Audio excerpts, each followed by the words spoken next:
Good evening. Welcome to another Mothman-podcast. Tonight we'll be talking about ghost stories across the U.S. We have people that have sent in their stories, and these are their encounters. One night when I was in 7th grade, I had two friends sleeping over, and we were in my basement. My brother, who was around 7 at the time, had bought himself a new Furby and got bored of it after a few weeks. Then it sat untouched in the basement closet. As you may know, Furbies sometimes begin to talk when they are moved, yet they only speak gibberish, not English.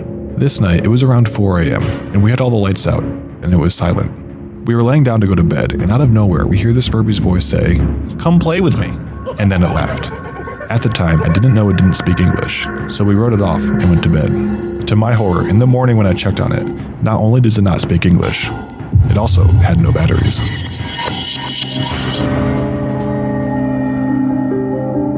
I was a freshman in college in the Philippines. It was late at night, and my friends and I were on our way home after watching a play at one of the campus theaters. As we were nearing the College of Education building, I looked up to the sky and saw a woman jump from the topmost floor. I told my friends, and we ran over to the front lawn of the building to help the woman. But when we got there, she was gone. The guard came rushing over to us because I was so loud about it. My friends didn't see her because I was the only one who felt the urge to look up. The guard helped calm me down from nearest area, then told me that I must have seen the ghost of a woman who had jumped to her death from that building years ago, because it was the anniversary of her death. In 2015, I went on a trip to DC for the 4th of July with my family. This was our second trip to DC, so we decided to take the last day of our trip, the 4th of July, to go visit Mount Vernon, George Washington's estate in Virginia. It was the middle of the day, scorching hot, and there was absolutely no air conditioning in the house, aside from a few fans, placed sparingly. I'm a huge history buff, so I was very excited about touring the home and knew a lot about George Washington and his estate previously. So I knew that he passed away in his bedroom in 1799, but that's definitely not what I was thinking about when our tour guide led our group upstairs to see said bedroom. His bedroom had a lot of really delicate artifacts in it, so we weren't allowed to go inside, and there were little plastic barriers preventing us from doing so, but you could stick your head into the room and look around. For some reason, I was the only one in the group who decided to take a look. When I stuck my head into the room, I was immediately struck by how absolutely freezing cold it was in there. And I don't mean that there was a light breeze. It was as if I had stuck the upper half of my body into a walk-in freezer. I was confused by this because there didn't seem to be any air conditioning in the room. So I looked around to try to see if there was any fan or AC unit that I just wasn't noticing, but I didn't see one.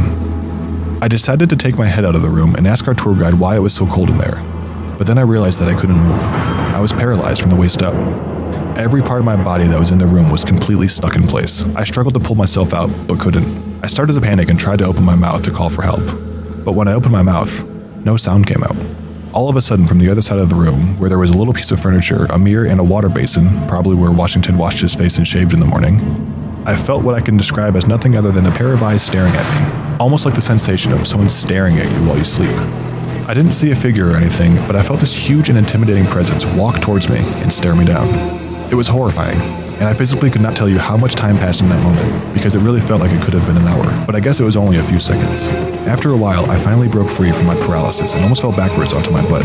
My mom asked me what was wrong, and I told her that I wanted to leave. She didn't believe me when I told her the story later, but it still scares me to this day.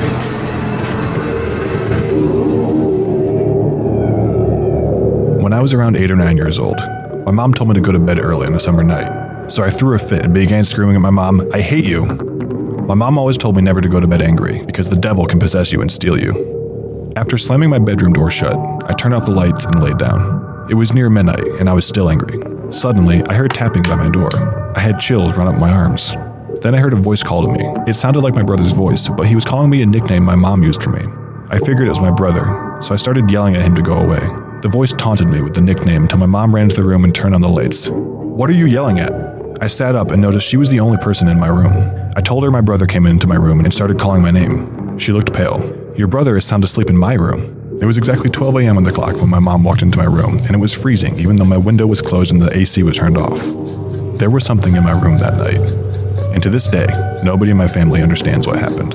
All I know is that I'll never go to bed angry ever again.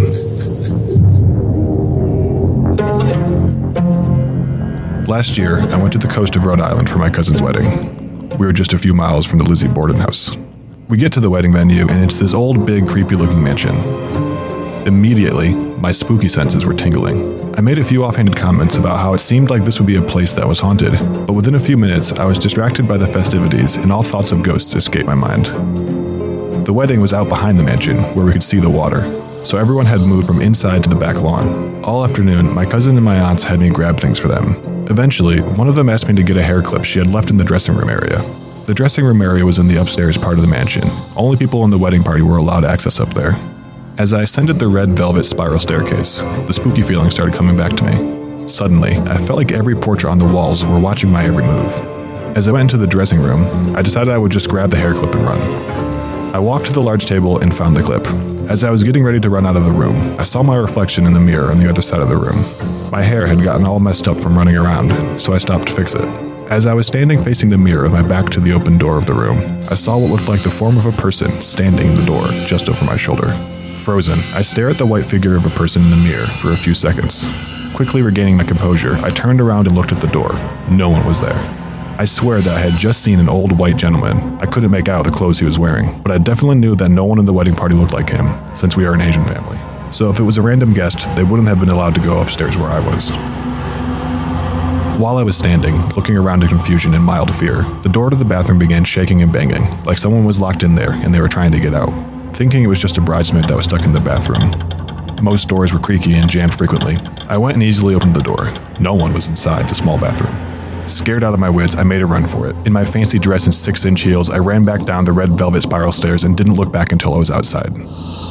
Later that night, the bride's hairstylist told me he saw the same apparition of a man just minutes before I did.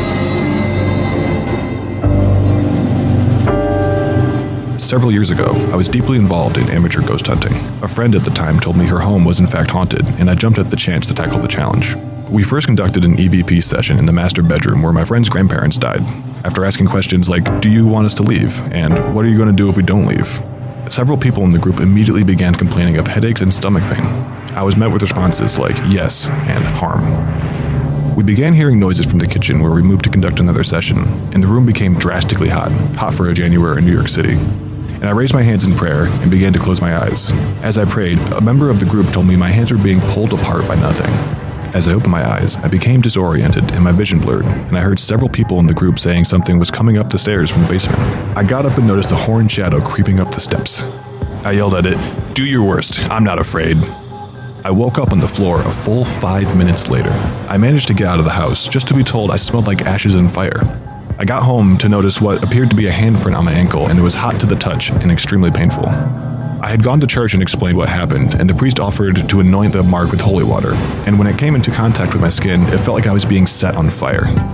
For several weeks after, myself and one member of the group began to have dreams of being threatened and taunted by a man in a black suit.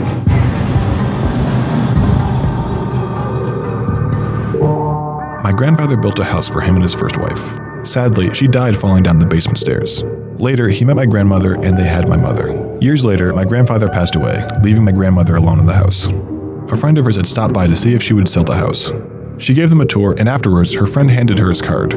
The minute her hand touched the card, a loud crash came from upstairs. For reference, the upstairs is laid out like a square hallway that loops around a pillar, and on the back of that pillar is a bookcase. The shelves in that bookcase had collapsed inward, like someone had slammed down on them. Books were found in every room upstairs, behind beds, in closets, and even in rooms on the other side of the pillar. My grandma never really believed in ghosts, but this event freaked her out.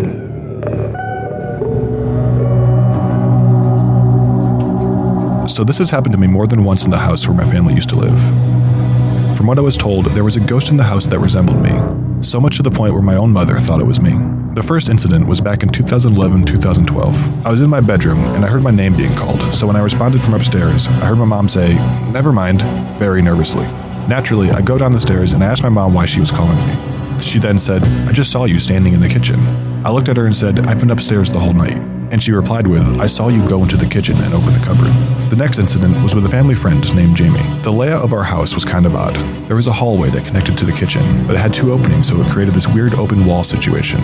Anyway, there was a mirror hanging on the wall, and you could see the reflection of the TV in the mirror. So one day, I went to an amusement park, and Jamie looked at the mirror, then circled around the hallway situation, and asked the other person in the house if I was still there. When she replied, "No, she left," Jamie said she saw me sitting on the couch from the reflection of the TV. The TV was not on. The last incident was with my cousin. He had spent the night, and we both fell asleep on the couches downstairs in the living room. He had woken up and went upstairs to brush his teeth in the bathroom. It had one of those giant mirrors that covered the entire wall from the counter up. And with the bathroom door open, you could see into my room and my brother's room. He said he was brushing his teeth, and when he looked up at the mirror, he saw me standing from my bedroom watching him brush his teeth and said, "Oh, I didn't know you were awake, Cass." He didn't get a response. Once again, I was asleep downstairs in the living room. The next thing I knew, my cousin was shaking me, telling me to wake up and that he had just saw me standing in my bedroom. We lived there for about 9 years. My room was always the coldest room in the house, especially the closet in my room. It was freezing in there, and we were told it was a portal. I always heard hangers moving around, and I would feel someone or something sitting at the edge of my bed. In the basement, especially if you were alone, you could hear footsteps constantly. I never felt too scared or threatened, but the idea of a ghost looking at me creeped me out.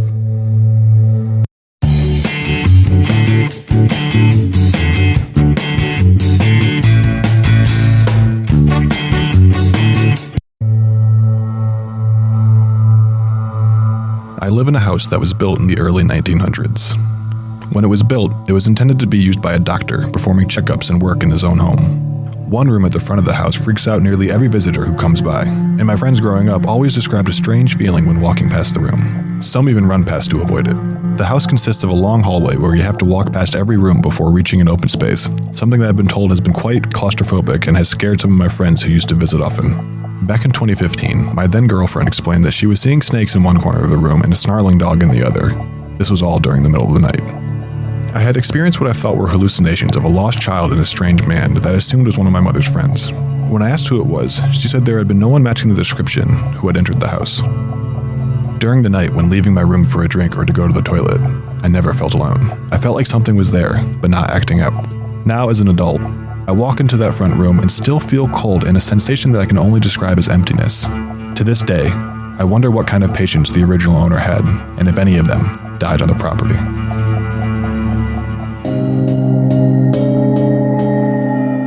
I was lying on my bed watching videos on the internet when I thought I heard a knock at my door.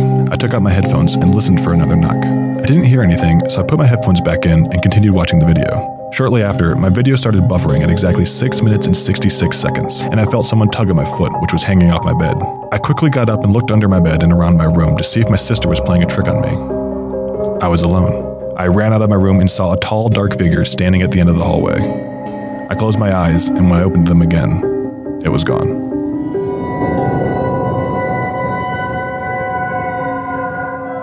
When I was about 9 years old, I had a friend that introduced me to the urban legend of Bloody Mary. We used to play around and dare each other to summon her in the bathroom one at a time. One night, I was feeling daring, so I went into the bathroom and did it, except I ran out before I could see anything, and I went to sleep. I woke up around 4 a.m. and heard footsteps coming up the stairs. At first, I thought it was probably my parents, except I began realizing that the footsteps never seemed to make it to the top. Then I thought, oh, the tooth fairy. Remember, I was 9. I had lost my tooth that night, except I looked under my pillow, and it was gone. The steps started getting louder, faster, and closer, and sounded as if someone had already gotten to the top of the staircase. But I went to check. Nobody was there, and both my parents were asleep. I got so scared that I pulled the covers over my head, and the steps suddenly came to a halt. I slowly uncovered my face, let out a sigh of relief, and went to turn my body towards the wall, when I felt a hand crawl down my forearm and bang it against the wall with full force. I had zero control over my arm, which is what freaked me out. When I woke up, there was a dent in the wall. About 4 years ago, I was home alone with my newly 3-year-old daughter. My husband was working late, so I knew I was in charge of bedtime. I didn't like being alone at home because I always had this off feeling like someone was watching us, and my mom was always superstitious. My daughter and I went through our routine, and when it was time to put on her pajamas, she told me that she had a friend who would stay with her when we put her to bed. So I asked her who it was, and she looked at me and said, "Well, can't you see him, Mommy? He's standing right behind you in my closet. He's very big. How can you miss him?" We moved less than a year later.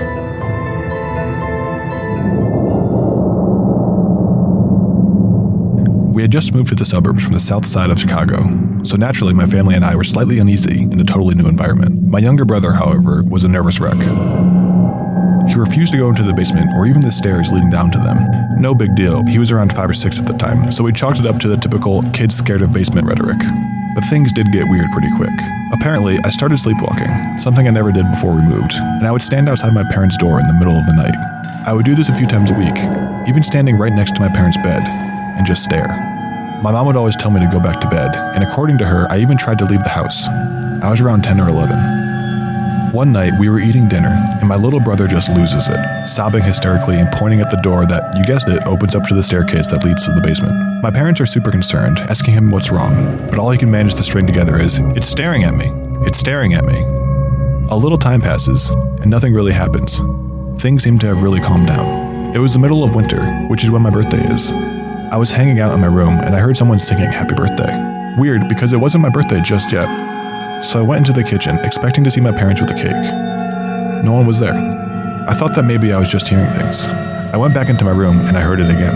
I started looking around, and I finally found the source of the noise. It was coming from the vents. The vents that all lead to the basement. The last straw for my parents was probably when we couldn't find my younger brother. We looked all over the house. No sign of him. We were all freaking out. Eventually, we would faintly hear someone crying through the vents. He was in the basement. My mom wouldn't let me go into the basement with her, so this is what she told me happened. She said that when she ran down there, she saw a dark shadow, and that it was shaped like a man. Now, my mom is your regular religious immigrant parent. She didn't allow us to bring anything regarding death or the supernatural into the house, because according to her, it would be inviting it into our home. So of course, this freaked her out. She said that she repeatedly told whatever it was to get out and leave her family alone. Apparently, it disappeared after a few moments, and she found my brother. After that, she hung up a few crosses all over the house and a Virgin de Guadalupe statue. Nothing weird happened since, but we still ended up moving. Moral of the story: don't move to the suburbs.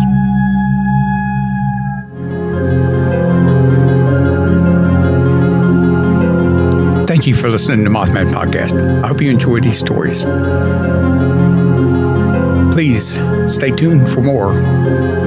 Thank you again. This is a Mothman saying good night.